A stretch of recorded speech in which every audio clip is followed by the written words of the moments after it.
Welcome to the DNVR Scoop. I'm your host, Phillip Dukes, aka Dukes the Scoop. Check me out on Twitter and Instagram at Dukes the Scoop. And this is brought to you by the DNVR Network, All City. DNVR Buffs, let's go. Let's go Buffs. Recruiting. Man, a day after everything went down, you get back and you say, finally got the guys that you wanted. The Buffs right now sit 37th in the composite rankings overall in the country. When you factor in the way that they like to build their program, the weighted average of each participant in this class is a really good class. When you take the composite ratings and you say the average for each guy, you're right around the 90 average, which is at a 4-star average, like 89, I believe. You got a 4-star average. You just didn't have the volume that some of these other classes are. Like, you're not going to see college teams just take 14 kids out of the high school recruiting ranks. But that's fine because we've got proof of concept that this method works. But today we just want to introduce you to some of the guys, and I know that you guys know a lot of them, but I can tell you some of the things that I know about them and that we can just get into. So let's start first with Juju, Julian Lewis, Mr. All World. ESPN had him as the number 2 overall player and quarterback. College ready. If Shedeur is grown, this is grown junior. Really close relationship with his father, who taught him a lot about the game, brought him up a long way. He's always been active in his life, which is one of the things that I really think helped sell Julian and his family, his father TC, on Colorado. But when you just look at the player, the stats are incredible. I mean, it's ridiculous. But I want to talk about his readiness. I always talk about the stats, the touchdowns, the yards, being able to still perform after classing up. But when you talk about the intangibles, the moxie, the nerve, the overall nerve to make some of the throws that he has made, when you look at his arm sliding, when you look at the way that he runs in order with his head up looking for the pass, and he doesn't get as much credit for being as good as an athlete as he is. When you see Julian Lewis run, he's always looking down the field. He has such a quick trigger. I think that's one of the other things too. His trigger is so quick that once he sees and he has the velocity on the ball from that quick trigger with the correct arm sliding, that once he makes his mind up, the ball placement is second to none, especially in this recruiting class. So I think you get one of the, if not the most college-ready quarterback in the class. I think Underwood, Keelan Russell, those are 2 guys who I think have a really high ceiling. But I think as far as throwing the ball, there may not be anybody more ready than Julian Lewis. And if there is, they're in that top 3 I just named. I think this was a humongous get, not just for this class and going forward, but for the city of Atlanta going forward, which is a hotbed for recruiting, for top recruits who followed his whole recruiting journey since he's been 12, 13 years old. I mean, he's basically a celebrity already, kind of like Shedeur. And I don't think there's any better pick to carry the torch of what the legacy has started to be built in Colorado than Julian Lewis. So, man, you got a great one. Let's go to the next guy. Now, this guy hasn't been getting a ton of credit, not a ton of credit, a ton of publicity because of some of the guys who play, I guess, more exciting positions. But Chauncey Gooden is a guy. He could play guard or tackle. 6'4", 6'5", somewhere in there. 320, 330 pounds. But he is an athlete. When you talk about a dancing panda, a guy who, if he had to run the ball in a pinch, he could. And when I say that, I mean he has the footwork too. If you want to run with the fridge package, and I think a lot of people forget that when the refrigerator Perry used to run the ball way back in the day, before a lot of y'all time. I'm aging myself. He was a huge athlete, a plus-size athlete. Chauncey Gooden is a plus-size athlete, and he doesn't have the traditional leaner frame for an athlete. He's compactly built, weighs a lot, and he packs a wallop. When you talk about punishing blocks, that's his specialty. he is a nightmare pulling, because when you take a guy with that type of footwork and you can get them out in space and let them get to the second level, I don't think no linebacker wants to see this guy coming with a head of steam. I think he was a really good played some really good football where he's from. That Lipscomb Academy puts out a ton of players. Or someone who committed, stayed with their commitment. A lot of people came after him because you cannot get enough trench play. Trench warfare is important.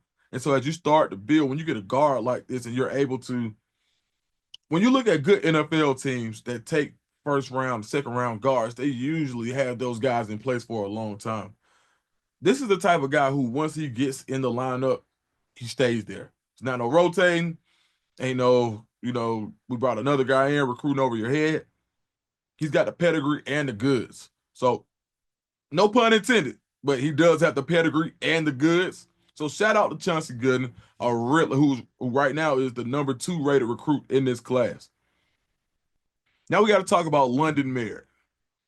Flip, not a technical, decommitted from Ohio State and committed to Colorado days later. Out of Atlanta, Georgia, by way of IMG Academy. Always one of the more highly rated guys in the class, as people project him to be taller, and he didn't get to the 6'6", 6'7" range. He was tall early, topped out at about a 6'3", but they talk about 6'3" like it's short. Like, bro, no. Long arms, explosive, what a punch, first step, motor. There are so many of the key words that you talk about a pass rusher that ranking sites may have discredited him. But I'm telling you right now, this guy's going to get to the quarterback and he is going to wreck the Big 12. I can't say this about every guy. I'm telling you, I ain't telling you what I think. I'm telling you what I know. This guy's athletic profile, London Merritt, has one of the most athletic profiles when it comes to get off. How long can he sustain that get off, as in his motor, and how much power he generates when he punches you. It's like a trifecta of getting to the quarterback that he possesses.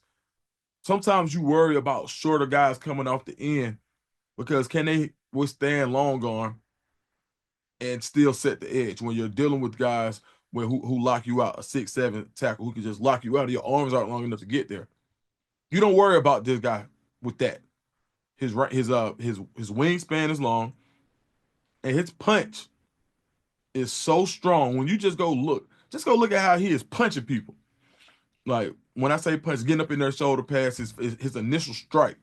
And I think that's something that stands out about Merritt, and you'll continue to see it. And as he continues to develop his pass rushing moves, he's a guy I know that Warren Sapp can't wait to get his hands on right now. I look at Warren Sapp and I look at what the power that he was able to generate from his size and his height and his stature. There are two totally different builds. But I think that for the talent that London Merritt possesses naturally, he's a perfect fit for what Colorado wants to do. And I can't wait to see what Coach Warren Sapp can do with them and in tandem with Coach Dancy and also D-Lou. Adrian Wilson, track speed, 6 feet, 175 pounds, formerly committed to Arizona State.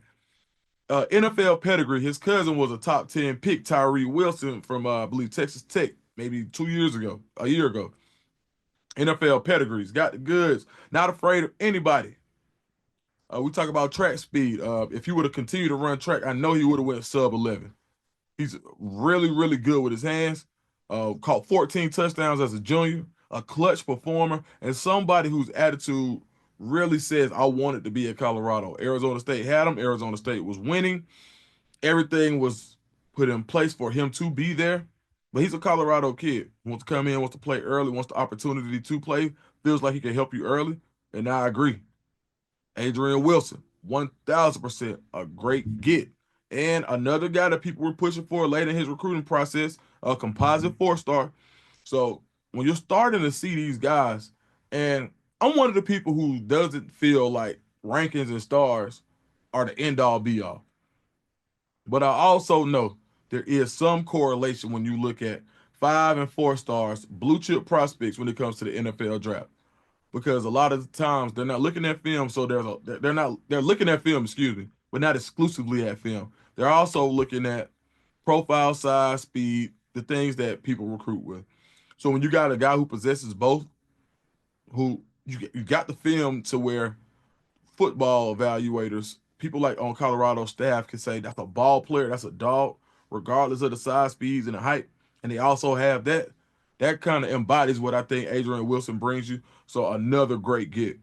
Let's talk about Quanell X Farrakhan Jr. Yeah, I love his swagger, man. Swagger by the ton. Uh, Great. He excels at running routes.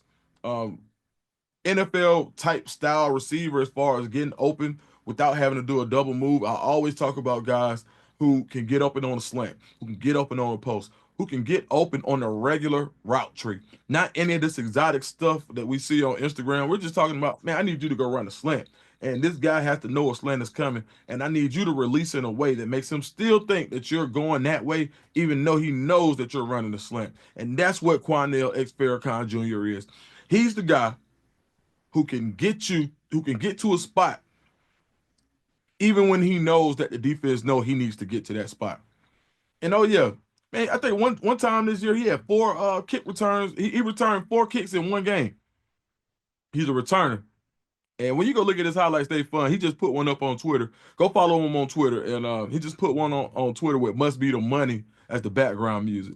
If that's not a Colorado move, I don't know what it is. So shout out to him. Really excited to see. He's definitely a college-ready type receiver.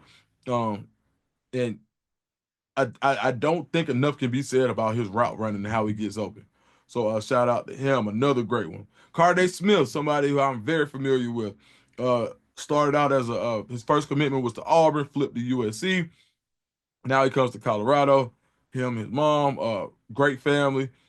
Carday is a guy who hasn't played a ton of high school football, but his athletic gifts made him a 4-star. Has probably about 70% of the film that an average 4-star has at offensive tackle. But his gifts are what you're banking on. His gifts, like when you talk about his arm length, talk about his footwork, you talk about his strength, you talk about his build. When he gets into a college, when he gets into this weight program, this development program, and you're talking about a potential first-round pick just in body alone. The things that he was able to do without even being so raw of an athlete is why he was able to commit to a school like Auburn, able to commit to USC, and why Colorado was like, absolutely, we'll take him. We got time to develop him. He doesn't have to play tomorrow, even though he could. He doesn't have to, but he's a guy that we know he could play tomorrow. Now we got time to season him and love on him and help him develop his body, teach him how to be a pro. And Carday is the guy who's going to say when he does get his chance, he's going to beat people up. He has a natural aggression that you can't teach, man. Just very naturally aggressive. They call it nasty. Definitely has a nasty streak. And I think he's a really good get for Colorado, especially when you look at some of the offensive linemen and where they are with the years. It's going to map out perfectly. So by the time Carday Smith gets his shot, he may be there for a year because the NFL may not be far behind, especially with that profile he has on him. Christian Hudson, C Hud, my boy. C Hud is one of those defensive linemen that he puts me in the mind of like if you were to mix like a Elvis Dumerville with Grady Jarrett. If you put those two together, that size blend. Dumerville for what he was able to do at that height and being able to set the edge. Grady Jarrett, the same thing, where they don't give you he's not gonna blow you away for it with D tackle size like a John Henderson who was like 6'8". No, what he's gonna do is he's gonna outwork you. He's really like he's about 6'1", goes about like 290. He's gonna outwork you. And his footwork. I really can't wait for Sapp to get his hands on this guy. I mean, his footwork at that size, man, is another like where you can see how he's a 4-star. Because a lot of people don't want a 6'1" D tackle, but when you watch his film, like you'll see why. I mean, he's damn near hitting folks with a Euro step in the trenches. I mean, like he's really athletic, and he's somebody that I think doesn't get enough credit for how strong he is. But with in this class, I think that he fits perfectly when you look at how successful a guy like BJ Green was, who may not have been the biggest or the strongest, but he was very crafty with his pass rushing moves. And I think Coach Sapp had a lot to do with that, even bringing it out even more, because BJ had a lot of success in his previous life, in his previous school. So I think here, C. Hud, this was the perfect blend for him. A lot of schools wanted him as well. I was committed to UCF for a while. I know Nebraska was in on him, so getting him is somebody who's absolutely going to help the program. Mantrez Walker, one near and dear to me, from the crib, man, nephew, like I call him, man. Mantrez Walker is a classic Mike linebacker who runs better than he gives credit for. He was committed to Michigan early, decommitted. Super smart guy. uh his finalists, one of his finalists was, Michigan's a great school academically, and one of the other finalists was Stanford. And a lot of people were like, really go to Stanford? But the boy is about his books. He don't play. His daddy raised him right. Shout out to Buster the Fool on Instagram and Twitter. Um, Social media guy. And when you look at the personality that Mantrez takes on, he turns it on the field. He ain't about all that talking. But when he hits you, man, you've been hit. He was the captain and the leader on a defense that is full of Division I talent. Weak side linebacker. Went to school, went big time. I believe he committed to Tennessee. Yeah, Tennessee, Auburn, um, you name it. Like Georgia last year. I mean, that team is like, you come from Buford, man. Nebraska, you just name it. People know what's going on at Buford. And he's been the guy for multiple years at Buford. And I just think that he's such a good get for what Colorado wants at that linebacker position. An enforcer, somebody who's really gonna come downhill, not afraid for contact. And in the Big 12, when you look at those running backs who are coming, look at all those big backs that you had in the Big 12 this past year. You want a guy who's going to be able to be physical, who's going to be able to wrap up, who's going to do it the right way every time. And when you watch his tape, his tackling is basically teach tape. So, man, shout out to Mantrez. He was committed for a long time, stayed true to his commitment, and he's a guy who's really excited about coming to Colorado. All right, next up, we got Antonio Branch Jr., 6'2", 6'3", 170 pounds, out of Miami. He's one of those dynamite sticks. And what I mean by that is slender in build. He could play corner, he could play safety, but when he hits you, you are hit. Boom, dynamite stick. That's why I love to call those guys like that, because when he gets an opportunity, he'll lay you out. Um, Very long arms. Somebody who is, if he's in press coverage, he has a really good punch. He could jab you to the inside or out, whether he's paying outside, inside or outside leverage. Turn good hips at that height. A lot of times you see guys at that height struggle with flipping their hips. He doesn't. He's able to run. I can see a world where he does play some corner at Colorado. Good with the ball in his hands. He's trying to take it to the crib once he does get it. So Antonio Branch is somebody who's flying below the radar, who I think was a really good get for the Buffaloes out of the South Florida area. Miami Northwestern. You don't have to say a whole lot to know what he's coming with. So shout out to him. Now, Zane D'Souza is somebody who I think is really important to this class, from being a Colorado for being a Colorado native and being around working with some of the best in the area. And sometimes you got to keep guys home. He's a guy who could have went to multiple places. I know I say that a lot, but I think it's always good to make sure that people understand, like, he could have went to Washington State, Pac-12 type deal. Washington was taking a look. So I think when you keep those type of guys home, he was the number 3 player in the state. And I think as the state Colorado helps this state, Colorado, the University of Colorado helps this state improve their profile when it comes to guys staying home and when that next wave of talent comes, right? So I think Zane was really important, a really big kid. If he wasn't so athletic, you would think he could play some offensive tackle. 6'6", 260 pounds, can run long, can catches the ball with his hands, which I think is really important at that size. And for what Pat Sherman wants to do going forward, he's a really important piece, because you got to have somebody who's not going to be a key when they come in the game. What I mean by that is, if you got a pass catcher tight end in the game, well, guess what? I'm pinning my ears back. I'm going after the quarterback, and my linebackers are safety. Their first step is back in the coverage, because I know this guy's in the game to catch the ball. You got a guy who's not a kid is really important. And I think the other tight end like that, they're very similarly profiled, that NFL style tight end. So I think that Mr. D'Souza is a really good get for Colorado and a nice addition to this class. All right, Alexander McPherson. Man, I call him the machine, man. Built like they call Shadur grown. Well, they can call him Mr. Man. I don't know, man. This dude is a real man, dog. When we talk about how he looks, his build, 6'6", 240, 250 pounds, looks like the Terminator.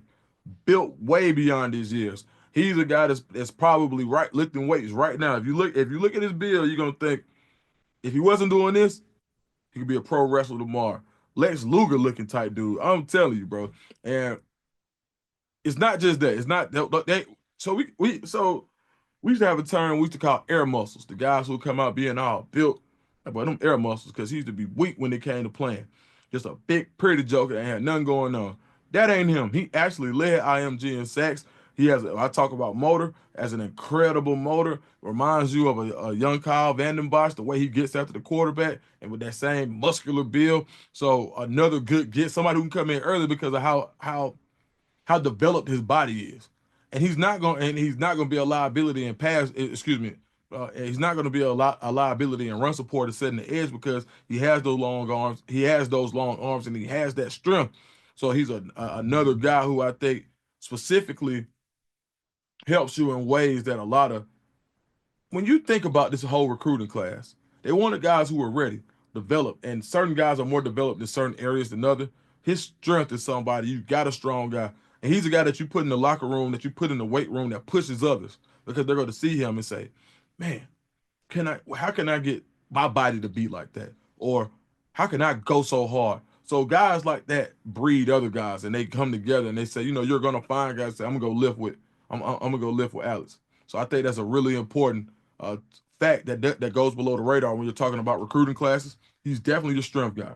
Make sure you check him out and check it. And there were a lot of options on the IMG Academy team to lead them in sacks, and he didn't lead them for no reason. You got him from Oklahoma State, which keeps you from having to play him. Another great get. Quentin Gibson may be my favorite prospect, man. He's got the most fun tape in his entire class. Go look at it. I say fun. I ain't say the best. I said the most fun. Man, he catches the ball. Every time he gets the ball, he got a chance to score. I don't care where he is on the field. I don't care what the play is. I don't care if he's the Wildcat. I don't care if he's catching a bubble, a tunnel, if he's catching a fly, a post, a slant, a drag, jet, rocket. Don't matter. Give him the ball. He's taking you down through there. Quint, please, if you don't do nothing else, as soon as you get finished, search his film up. I'm telling you, he's what the epitome of what people used to call an explosive play waiting to happen. He's the type of guy you give him 5 touches, you might get 5 touchdowns, and that's all he needs. Now, when he gets in the rhythm, he starts to lean into your tendencies. He starts to lean into your deficiencies, and he can make your day a living hell. So I think Quentin Gibson played a lot of good football. I mean, when you talk about he's from North Carolina, out Fort Worth, Texas. When you talk about the game that he had against DeSoto, where he basically beat him by himself, yeah, he's 1,000% a ball player, and I can't wait. I really think that he has the skills that he could play day one in some type of capacity where you got to just get him on the field. Corbin LeJour, he's a tight end. I love his story because he had a transfer where he went from being a tight end in a completely passing offense to having to go to being a tight end in an offense where he had to block, and he didn't miss a beat. He didn't cry about it. He didn't whine about it. It wasn't, oh man, I used to get the ball a whole much more when I was over here, and I used to be able to stand up when I was here.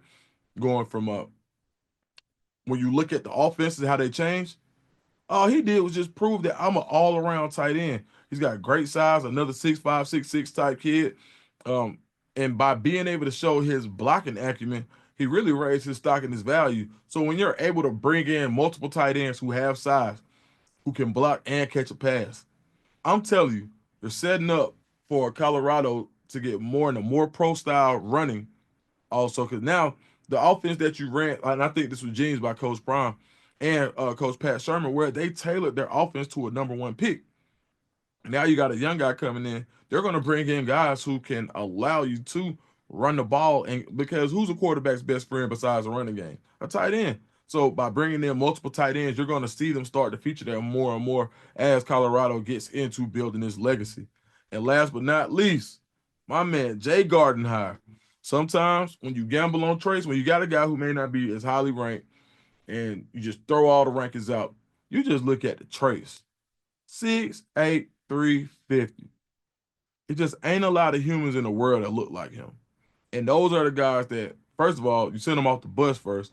But man, when it clicks for them, when they figure it out, you got hell to pay. Learning the game still. He's a guy who his athleticism was able to get him ACC offers as well, Big 12, ACC offers, and he's just a guy who, when I saw him, I was like, bro, man, he can't be. I know this kid ain't 17, 18 years old. Developed beyond his years. He's going to be a guy who's going to really benefit from the weight program, more of a developmental prospect. But man, when he gets it, yeah, he could be very, very scary. So that is my breakdown of the 2024-25 Colorado Buffaloes initial early signing day class. And you got to remember, there's another one in the spring. It ain't over. You can add a couple of more high school prospects, and let's get ready for the portal. All right, make sure you hit the like and subscribe button, and hit me on Twitter and Instagram at Dukes D Scoop. I'm out.